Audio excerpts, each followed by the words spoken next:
হাজার হাজার বছর, কোটি কোটি বছর জাহান্নামের আগুনে জ্বলার পর আল্লাহ পাক রব্বুল আলামিন জিবরাইল আমিনকে বলবেন, জিবরাইল জাহান্নামের ভিতরে যায় ঢুকো।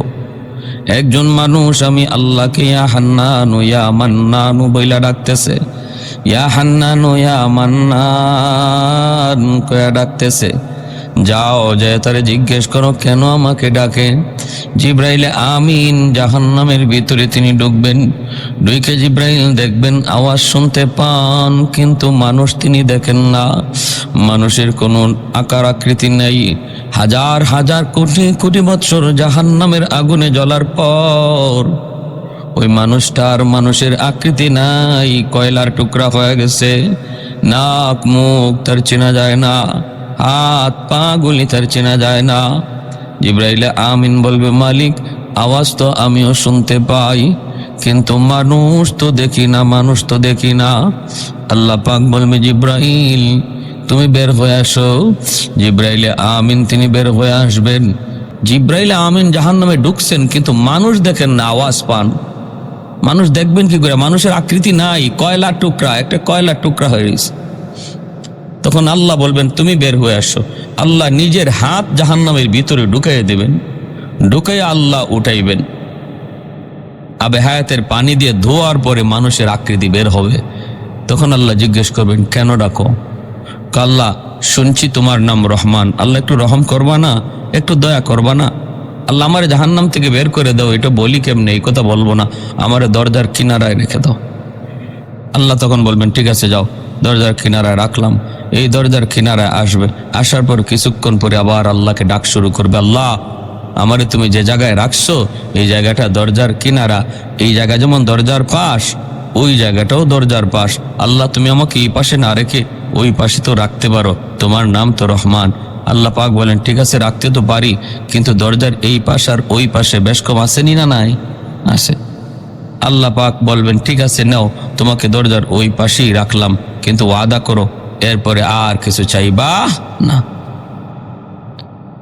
দরজার ওই পাশে আল্লাহ রাখার পর কিছুক্ষণ পরে সে আবার ওয়াদার কথা ভুলে যাবে। ওয়াদার কথা বইলা আবার আল্লাহকে ডাক শুরু করবে, ইয়া হান্নানু ইয়া মান্নান। আল্লাহ পাক রব্বুল আলামিন তখন বলবে যাও, কেন ডাকতেছো, আবার কেন ডাক দিলা? কয় মালিক ওই যে দেখা যায় জান্নাতের গেট, আল্লাহ ওই জান্নাতের গেট, আমাকে জান্নাত তুমি দিয়া দাও এই কথা বলি না, তবে আমাকে যেখানে রাখছো এই জায়গাটা জান্নাতের ভিতরও না বাহিরও না, আর ওই জান্নাতের গেটের পাশে যদি তুমি রেখে দাও তাহলে এটাও জাহান্নামের বাহিরেও না, জান্নাতের ভিতরেও না, জাহান্নামের ভিতরেও না। এমন এক জায়গায় তুমি আমাকে রাখছো, গেটের পাশে রাখলো এক কথা, ওই এখানে রাখা যায় কথা, জান্নাতের গেটের পাশে রাখা এক কথা। আল্লাহ পাক রব্বুল আলামিন বলেন ঠিক আছে তো কি চাও? আমাকে জান্নাতের গেটের পাশে একটু রেখে দাও। আল্লাহ পাক রব্বুল আলামিন তখনও বলবে বান্দা ওয়াদা করছিলে কিন্তু আর কিছু চাইবি না? কয় মালিক আমি তোমার দয়ার কাঙ্গাল, আমি তোমার মায়ার কাঙ্গাল। এই কথা বলার পর আল্লাহ পাকের আবারও দয়া লাগবে। রব্বুল আলামিন বলবে ঠিক আছে যাও, তোমাকে জান্নাতের গেটের পাশেই রেখে দিলাম, কিন্তু বান্দা ওয়াদা কর, ওয়াদা কর এরপরে আর কিছু চাইবি না। আল্লাহ ঠিক আছে আর কিছু চাইবো না। জান্নাতের গেটের পাশে রাখবেন। এইবার সে জান্নাতের গেটের পাশে যাইয়া সে জান্নাতের ভিতরের দৃশ্যগুলো একটু দেখতে মন চাইবে, কি আল্লাহ জান্নাতের ভিতরে রেখে দিয়েছে একটু দেখতে মন চাইবে। আল্লাহ পাকেরও ইচ্ছা আল্লাহ তারে কিছু দেখাইবে, এজন্যই জান্নাতি হাওয়া আল্লাহ পাক ছেড়ে দিবেন। এক পলকের জন্য জান্নাতের গেটটাও খুলে যাবে। এই একটা পলক শুধু জান্নাতের ভিতরে তার চোখের নজরটা পড়বে, এজন্য সে এক পলকের জন্য জান্নাতের এই আরাম আয়েশটা শুধু একটা নজর দেখছে, কারণ গেটটা আল্লাহ খুলে দিয়েছে একটা সেকেন্ড। জান্নাতি বাতে আল্লাহ পাকের মানসা তারে দেখাবে, সাথে সাথে আবার ডাক শুরু করছে। আল্লাহ আবার জিজ্ঞেস করলেন কেন ডাকো? কয় মালিক আমারে তুমি কি দেখাইছো? আল্লাহ তুমি আমারে কি দেখাইলা? জান্নাতে তুমি কি রাখছো? এতদিন দেখি নাই তো, ভালোই ছিলাম। দেখে তো আমি আরো পাগল হয়ে গেলাম। আল্লাহ তুমি আমাকে একটু ভালো করে দেখার সুযোগ দিবানি, আল্লাহ আমাকে জান্নাত দিয়ে দাও, এই কথা বলি না, কিন্তু তোমার কাছে আমার আবদার হলো আমাকে ভালো করে একটু দেখার সুযোগ দিবানি। দেখার স্বাদ মিটে নেই, আমি শুধু দেখতে চাই, দেখবো আর দৌড় দিয়ে বের হয়ে আসবো, থাকবো না। আল্লাহ পাক তখনও বলেন, বান্দা তুই এবার বলতো দেখি কতবার ওয়াদা করলি, কতবার ওয়াদা ভাঙলি? তখনও কইব, মালিক আমি তোমার দয়ার কাঙ্গাল, আমি তোমার মায়ার কাঙ্গাল। আল্লাহ আবার বলবেন, ঠিক আছে যা, তোকে দেখার সুযোগ আমি দিলাম, তাকার না, দেখার সুযোগ দিলাম, কিন্তু বের হয়ে আসবি, তোর কথা মতো ওয়াদা ঠিক আছে তো? ওয়াদা ঠিক আছে, ওয়াদা ভাঙবো না। আল্লাহ গেট খুলে দেওয়ার পর সে এমন দৌড় দিছে জান্নাতের ভিতরে, মুসনদে আহমদ হাদিসের কিতাব, আল্লাহ নবী বলেন যে সে এমন দৌড় দিছে, এখন দেখা দেখি বাদ। তার উদ্দেশ্য হলো আগে ভিতরে ঢুকতে নেই, কতদূর ঢুকতে পারি। আল্লাহ যদি একান্ত বেরই করে দেয় তাহলে বাইরিবার সময় জাফারি দেখমু, তাও তো একটু সময় লাগবে বাইরিতে। যদি ভিতরে ঢুকিতে বের হতে তো একটু সময় লাগবে, এজন্য সে শুধু খালি ভিতরে ঢুকতেছে। কয় প্রথমে দেখা দেখি বাদ, আইবার সময় জাফারি দেখমু, প্রথম খালি ঢুকবো।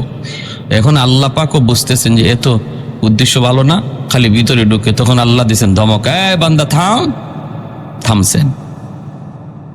এটাই কথা ছিল, এটাই ওয়াদা ছিল, বের হও। যখনই আল্লাহ কইছেন বের হও, তখনই কয় আল্লাহ আমারে বের করে দিবা? আল্লাহ বলেন, আমি বের করে দিব কেন? তুই তো নিজেই বললি বের হয়ে আসবি। কয় আমারে যদি তুমি এখন বের করে দেও তাহলে তোমার ওয়াদা ভাঙ্গা হবে। আল্লাহকে কয়, আমারে যদি জান্নাত থেকে তুমি বের করে দেও তোমার ওয়াদা ভাঙ্গা হবে। আল্লাহ পাক বলেন, কি ব্যাপার? এটা তুই কি বললি? আমি কখন ওয়াদা করলাম আর কখন ভাঙবো? ওয়াদাই তো করি নাই, এতক্ষণ যাবত তো শুধু ওয়াদা তুই করলি আর ভাঙলি, আমি কখন করছি? মালিক আমার সাথে ওয়াদা না করলো, মুমিনদের সাথে কোরআনের মাধ্যমে তুমি ওয়াদা করেছ জান্নাত তুমি যারে একবার দিবা আর কখনো জান্নাত থেকে বের করবা না। যারে তুমি একবার জান্নাতে ঢুকাইবা আর কখনো জান্নাত থেকে বের করবা না, এই ওয়াদাটা তোমার আসেনি? একটু কও।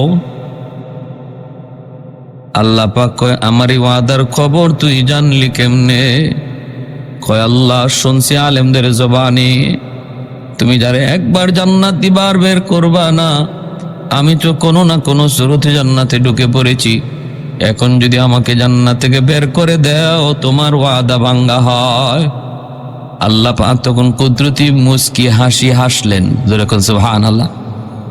আল্লাহ কুদরতি মুস্কি হাসে বললেন, বান্দা তুই তো চালাকি কম করলি না, আমার ওয়াদার খবর ঠিকই জানলি, নামাজের খবর লইলি না, হালাল হারামের খবর লইলি না, কিন্তু আমার ওয়াদার খবর তুই ঠিকই জানলি।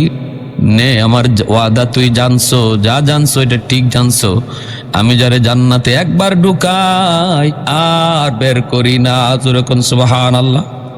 জাহান্নাম থেকে বের করা আমি আল্লাহর আদত আছে, কিন্তু জান্নাত থেকে বের করে জাহান্নামে দেওয়ার কোনো আদত আমি আল্লাহর নাই। জাহান্নাম থেকে বের করে জান্নাতে দেওয়ার আদত আমি আল্লাহর রয়েছে, কিন্তু কোনো জান্নাতীকে জাহান্নামে ফিরিয়ে দেওয়ার কোনো আদত, কোনো অভ্যাস আমি আল্লাহর নাই। ঠিক আছে বান্দা, যা, আমার ওয়াদার খবর তুই যখন জেনে ফেলেছো, যা, আমি তোরে জান্নাত যখন ঢুকাইছি আর বের করব না। এখন আল্লাহ যখন জান্নাত দিছে তো দিছে, জান্নাত পাইয়া হে নিজের জান্নাত পায় না, সবাই আটকায় দেয়। আল্লাহ বলে যাও, কেউ তোমারে জায়গা দেয় না। তুমি যে দুনিয়া থেকে আসছো এমন 10টা দুনিয়ার সমান জান্নাত শুধু তোমার জন্য রিজার্ভ। আর যেখানে যায় দেখবা একটা বিশাল বড় গেট, গেটে তোমার নাম লেখা রয়েছে, গেটের উপরে তোমার নাম লেখা রয়েছে। ওই গেটের সামনে যে দাঁড়াবে, নিজের নামে এন্ট্রি করা, অটোমেটিক দরজা খুলবে। এই মানুষটার জন্য আল্লাহর নবী বলেন 10 দুনিয়ার সমান জান্নাত আল্লাহ তার জন্য রেখে দিয়েছে। জোরে বলে সুবহানাল্লাহ। তাহলে বলে সফলতা কোন জিনিসকে বলে? এই আধা কাটা 1 কাটা জায়গার মালিক হওয়ার নাম, এটার নাম সফলতা। হয় এই জায়গা আমার জীবদ্দশায় বেচা লাগবে, আর নতুবা জায়গা থাকবে আমাকে চলে যেতে হবে। কিন্তু জান্নাতে যে 10 দুনিয়ার সমান জান্নাত আল্লাহ দিবে, এই 10 দুনিয়ার 1 ইঞ্চি জায়গাও কেউ নিবে না, আমার বিক্রিও করা লাগবে না, আর আল্লাহও বলবে না বান্দা এত বড় জান্নাত দিয়ে তুই কি করতি, তোর এখান থেকে আমি 2 কাটা দিয়া দিই আরেকজন রে, এই কথা আল্লাহ বলবে না। আর আমাকেও এমন হবে না যে আমার জান্নাত আছে কিন্তু আমি চলে গেলাম, আমি মারা গেলাম, এমন হবে না।